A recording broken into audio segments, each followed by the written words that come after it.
Hello and welcome back to another episode of Blades of Glory. Yes, I have had a haircut. That has been a long time coming. But on to the actual episode. Last episode we did really well. We won 5 games and lost 2, I think, in the end. That is not going to continue this episode. By all means, it's not going to be awful, but I wouldn't expect our form to stay that good for this season. But before I get into the catch-up games now, I'm just going to show you the under-23s just to see how the young'uns are progressing. Here we are then at the under-23s, and there are a lot of good potential players in this team. Calvin Dodds, we said before, we brought him in from Hearts. He has improved a bit since he's come in. We're trying to get him into this deep line playmaker role. His teamwork and stuff is brilliant, so I really think he could progress quite well. Nicky Quinn, actually, I didn't mention him before maybe, but he's got really good teamwork and work rate, so that's really good for a left wing back. He's got so much work to do in technical ability, but physically he's fantastic at the moment for a 16-year-old, so I have high hopes for him. Mike Clayton, we played a bit last season. He's progressing reasonably nicely. He's got a few increases in his technical attributes. Um, Physically, really needs to improve quite a lot though. Before I feel like Joshua Landon, who we've got here, might well be a slightly better player than him, just because physically he's a bit better at the moment, and his determination's quite good as well. Connor Grice, we got him in the last year's youth academy kind of thing. Reasonably good player as well, good teamwork and stuff. So keep an eye on him. McTominay and Vetlison, we have played a bit in the first team. McTominay's gone down actually potential ability to just a solid 4 stars. Maybe because he's not been playing that much, maybe because he's 22 years old. He really hasn't featured that much for us this season, but he has done well. So I may look to put him in there a bit more. And then Vetlison, obviously, he's been class this season. He really has. He's developing very nicely. I don't know why he's valued so lowly. He's only 18 years old, so I would have thought that he'd be valued a bit high, considering he's played very well for us so far, and his potential is very high. But with that, let's get on to the games that I have to catch you up on. The first game was up against Aston Villa, and they were playing a formation I really liked last year, the sort of Christmas tree formation, with those 2 attacking midfielders in behind the striker. We actually only made a few changes. It was just the wing backs that changed and a couple of the centre backs changing around in this game. And well, despite them having a formation I liked, they did not have a good game today. Turnbull getting on the act with another goal from his centre back position from a sort of corner. Unsurprisingly, that's the only time he's going to get forward. Evans got quite a nice goal, reasonably well finished to get his first in a while. And then actually Turnbull again finishing it off in the 70th minute with another pretty good strike. He's not really scoring headers. It's quite odd. He's scoring a lot of shot goals, despite the fact that his shooting is not very good at all. But of course, he's been playing very well for us. Sorry about that sound. That occasionally comes up. It's just luck whether it comes up. It's annoying. It's come up just then. But overall, we played pretty well. They did have a few good chances, but we won 3-0. It could have been 2-0. It could have been 1-0. Really, based on the way the game went, but a very good result, 3-0 to beat Aston Villa, a decent side, although they weren't doing that well. In the next game, we travelled to Burton and we made quite a lot of rotations in this game. We were hoping to beat them with quite a rotated team because obviously we beat them twice last year, which is really a good sign for this year, but didn't go quite as we expected. They did manage to bag an early goal in the 20th minute. Sordell header saved, and I thought that would be the end of the highlight, but Brayford tucked it in. So we made a few changes at half time.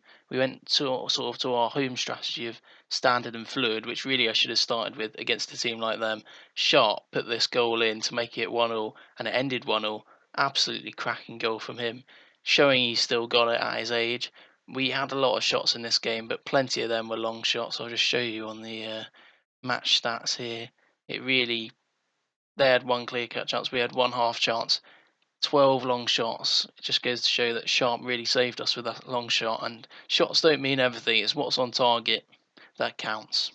The following game was actually a very tricky tie away against Fulham, who are second in the league at this point. I should just say before this, I got offered the Aston Villa job, and I also drew them in the third round of the FA Cup. So I don't know what they're thinking there. Maybe they want me to come in and then work out a way to beat Sheffield because we've done quite well against them. I don't know, but we just rejected that straight away. Of course we have. We're staying in Sheffield for this save, and in this game we went back to sort of more of our first team. You'd have to say Paul Coots has been probably the best central midfielder this season, alongside Lundstrom. So yeah, we went with quite a strong team to try and beat them away from home.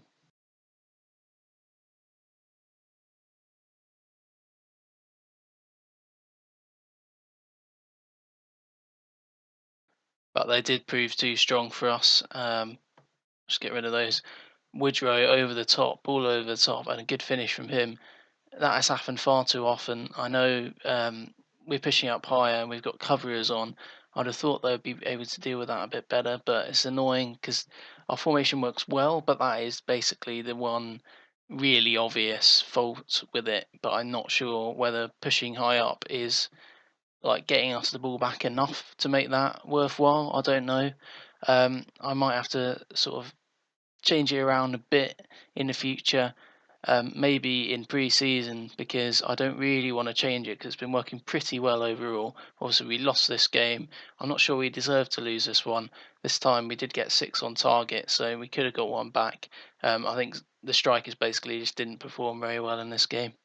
The next game was an absolute cracker against Blackburn. We went with Calvert-Lewin and Cloth up front because we thought, well, they could offer something different up front that we haven't really seen that much this season. And then McTominay came into midfield. I mentioned before we haven't been playing much, so I thought a home game against Blackburn is a good opportunity perhaps for him to get in and have a good game. And he did have a very good game actually for us, but our team as a whole had a very good game. We got into the lead quite early from Clough, very early in fact, from kick-off, about 20 seconds in, and then we took a 2-0 lead. Brooks with a good ball out wide into Calvert-Lewin, and then him combining again with Brooks. Really good to see those three meshing quite well, the three attacking players in our team. We went 3-0 up, still quite early on in the 29th minute. Fleck with an absolutely fantastic turn and shot, sort of half lob over the keeper there actually, and then Clough found the net from the penalty spot. That's what he's been doing this season. Sharp has not been very good from the penalty spot. They did get one back just after half time actually. It was quite similar to that Clough one. They scored so quickly after kick-off. And then they actually got another one. I was a little bit worried, but there was only 10 minutes left. This was pretty poor actually from Ortola. I don't know what he was doing there. Samuel putting in his second goal of the game. He played quite well. I feel a bit sorry for him for them getting smashed. But then from the kick-off after that, we scored a goal and Sharp played it into Clough to complete his hat-trick. Brilliant celebration from him there as well. And then we finished the rout, I'd say, actually, quite late on in the 83rd minute. Sharp finding the net. So overall, a very good performance, a very good result. They took their chances. We took pretty much all of our chances. But yeah, fantastic result. A good way to bounce back from that loss. And the last game I've got to show you was up against Swansea, a very tough opposition for this division.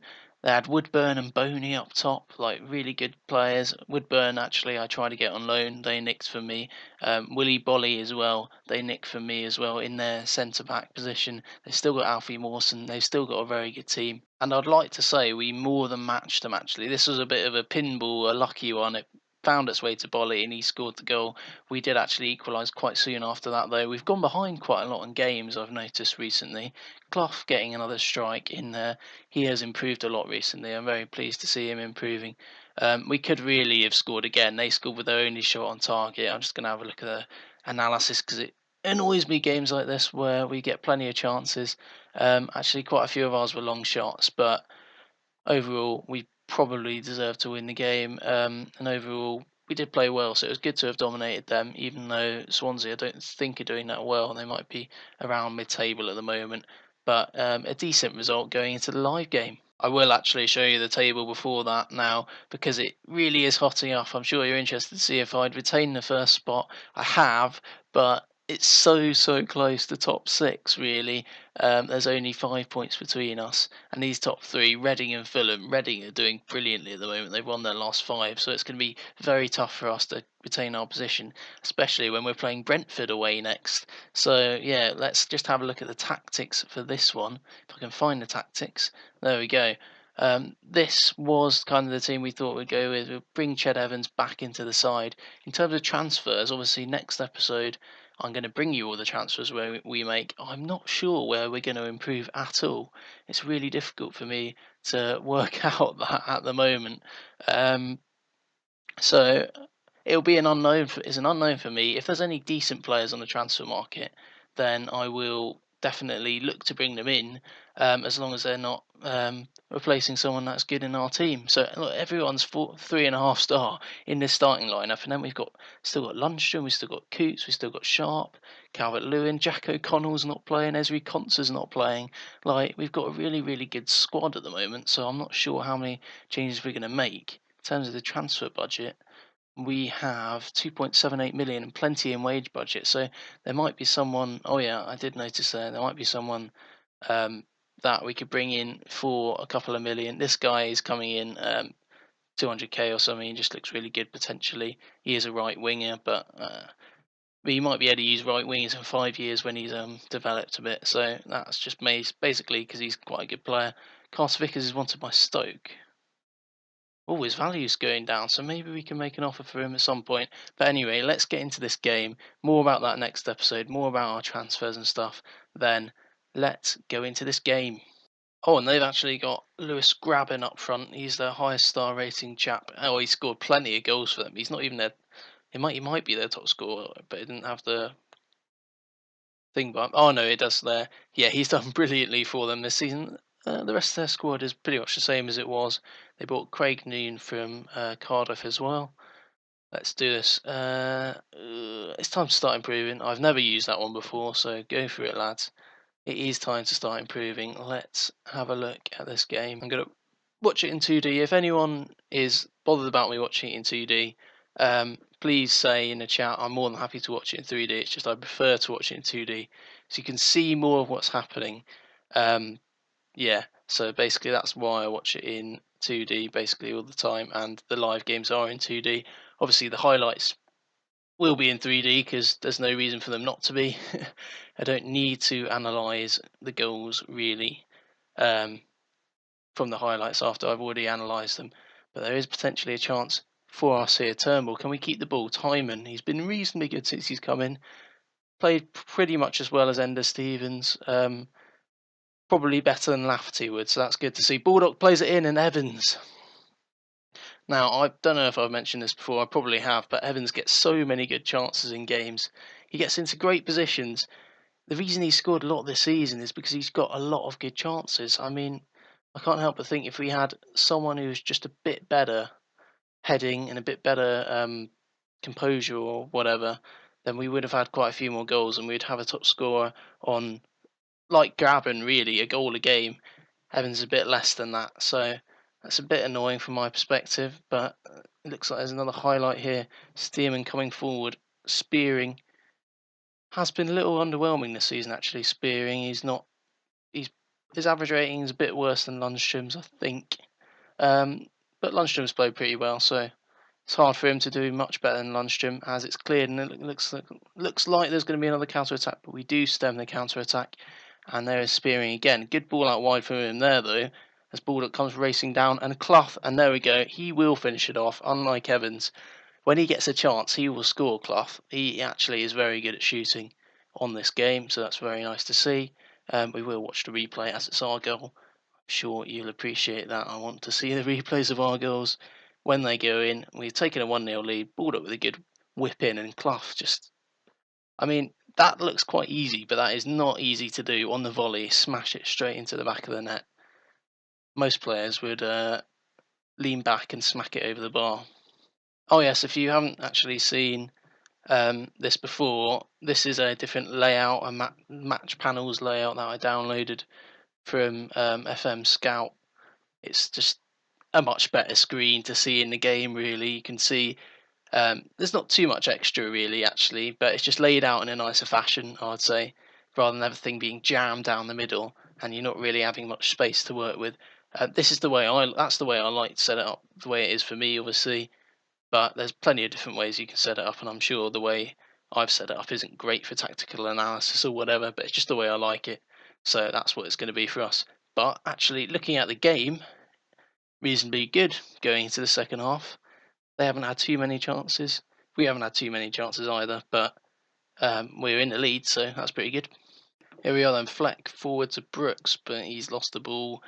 But we win it back. There's Brooksy again, plays it through into Evans. Can he find a shot? Can he find a ball? Finds a ball out wide to Timon, and there's the classic complete wing-back combo working out well there. Baldock and Timon combining. I'd say those two are probably just about our best fullbacks. Just about, because they're both very, very good at attacking and reasonably good at defending. Like Ender Stevens' attacking is a bit lacking compared to Timon, and then Freeman obviously is a lot worse at defending than Baldock.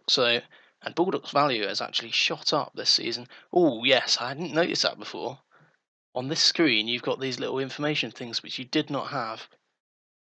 Oh, I should probably make a substitution, but which you did not have on the normal match screens, as it's 3-0. You can see the little table on the right there.